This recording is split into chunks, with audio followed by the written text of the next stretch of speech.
આપણી સંકલ્પ ન્યૂઝ ચેનલને સબસ્ક્રાઇબ અને લાઇક કરો, બેલ આઇકન દબાવો જેથી આવનાર ન્યૂઝ અપડેટ્સની નોટિફિકેશન આપના મોબાઈલ પર સૌથી પહેલા પહોંચે. Like, subscribe and share the video. નમસ્કાર દર્શક મિત્રો, હું છું પૂજા ટંડેલ. સંકલ્પ ન્યૂઝમાં આપનું સ્વાગત છે. સમાચારની શરૂઆત કરતા પહેલા એક નજર આજના મુખ્ય સમાચાર ઉપર. વાપી કોમર્શિયલ પાછળ પ્લોટમાં એકઠા કરેલ કચરામાં ભીષણ આગ લાગતા દોડધામ. આગ લાગતા દુકાનો, પેટ્રોલ પંપ અને કંપની સંચાલકોમાં ગભરાટ ફેલાયો. વાપી ભડકમોડા જીઆઈડીસી વિસ્તારમાં આવેલ કોમર્શિયલ કોમ્પ્લેક્સ પ્લોટ નંબર 99 ના પાછળના ખુલ્લા ભાગમાં એકઠો થયેલ કચરામાં શુક્રવારે ભીષણ આગ લાગી હતી. ધુમાડાના ગોટે ગોટા દૂર દૂર સુધી નજરે પડ્યા હતા. આગ લાગતા આસપાસ આવેલ દુકાનો, પેટ્રોલ પંપ અને કંપની સંચાલકોમાં ગભરાટ ફેલાયો હતો. આગની જાણ તરત જ ફાયર વિભાગને કરવામાં આવી હતી. ઘટના સ્થળે વાપી જીઆઈડીસી નોટિફાઈડ યુનિટ 1 અને 2 ફાયરની ટીમ પહોંચી ગઈ હતી અને સાવચેતીપૂર્વક પાણીનો મારો ચલાવી ગણતરીના કલાકમાં આગ ઉપર કાબુ મેળવાયો હતો. અત્રે નોંધનીય છે કે ખુલ્લા પ્લોટમાં એકઠો થયેલ પ્લાસ્ટિક સહિતનો કચરો હોય જેમાં આગ લાગી હતી. આગ લાગવાનું ચોક્કસ કારણ જાણી શકાયું નથી. આગમાં કોઈ જાનહાનિ કે નુકસાન થયું ન હોવાથી હાશકારો અનુભવાયો હતો.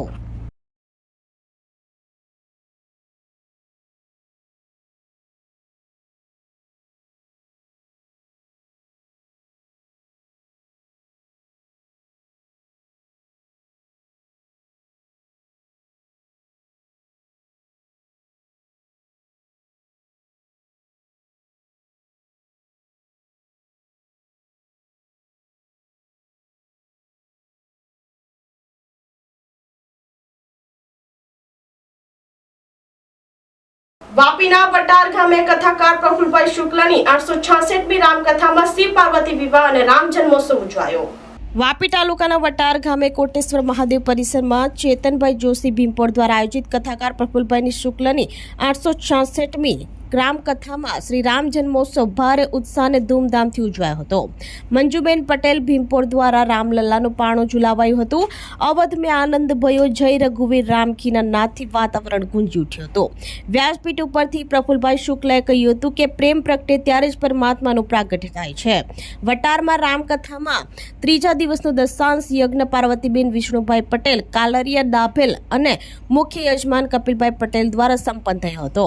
કથાકાર પ્રફુલભાઈ શુક્લે આશીર્વાદ આપ્યા હતા. આ સાથે ધામધૂમથી શિવ પાર્વતી વિવાહ ઉત્સવની ઉજવણી કરવામાં આવી હતી. શાળાના આચાર્ય કેટી પટેલ દ્વારા પ્રાસંગિક ઉદ્બોધન થયું હતું. આચાર્ય ચેતનભાઈ જોશી અને ભૂદેવો દ્વારા મંત્રોચ્ચાર કર્યા હતા અને શિવ પાર્વતી વિવાહ ઉત્સવનું વર્ણન કરતા પૂજ્ય બાપુએ કહ્યું હતું કે શિવ પાર્વતીનો વિવાહ જગતના કલ્યાણનું દર્શન છે. આ કથામાં મોતી વાકડ, નાની વાકડ, દાભેલ અને વટારના ભાવિક ભક્તો રામકથા શ્રવણનો લાભ લઈ રહ્યા છે.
સેવ અર્થ, સેવ હેલ્થના સંદેશ સાથે નીકળેલ આસામના સાયકલિસ્ટ ભરૂચ આવી પહોંચતા સ્વાગત કરાયું.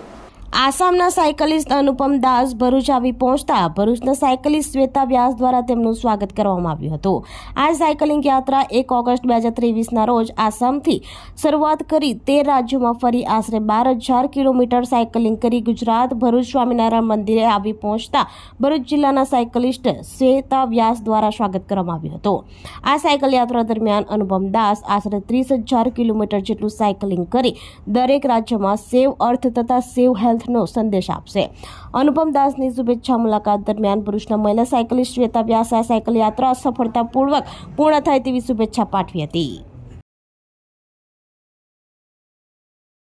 નમસ્તે, મારું નામ શ્વેતા વ્યાસ છે. આજે હું ભરૂચમાં અનુપમ દાસજી એક સાયકલિસ્ટ છે અને આસામથી આવ્યા છે. એમનું હું ભરૂચ સ્વામિનારાયણ મંદિર ખાતે સ્વાગત કરું છું. અનુપમ દાસજી ટોટલ 13 સ્ટેટ ફરીને આજે ગુજરાત આવ્યા છે અને ગુજરાતમાં આવીને ટોટલ એમણે અત્યાર સુધીમાં 12,000 કિલોમીટર સાયકલિંગ કરી ચૂક્યા છે.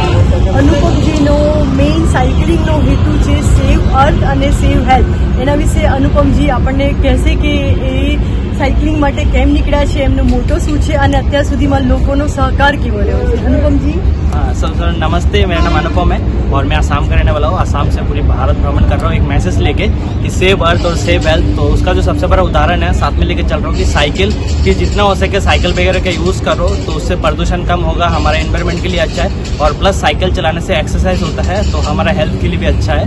ये मैसेज देता हूँ, पूरा भारत घूम रहा हूँ. Thank you. તો આ આજના સમાચારો. નવા સમાચારો સાથે કાલે ફરી મળીશું. નમસ્કાર. આપણી સંકલ્પ ન્યૂઝ ચેનલને સબસ્ક્રાઇબ અને લાઇક કરો. બેલ આઇકન દબાવો જેથી આવનાર ન્યૂઝ અપડેટ્સની નોટિફિકેશન આપના મોબાઈલ પર સૌથી પહેલા પહોંચે. Like, subscribe and share the video.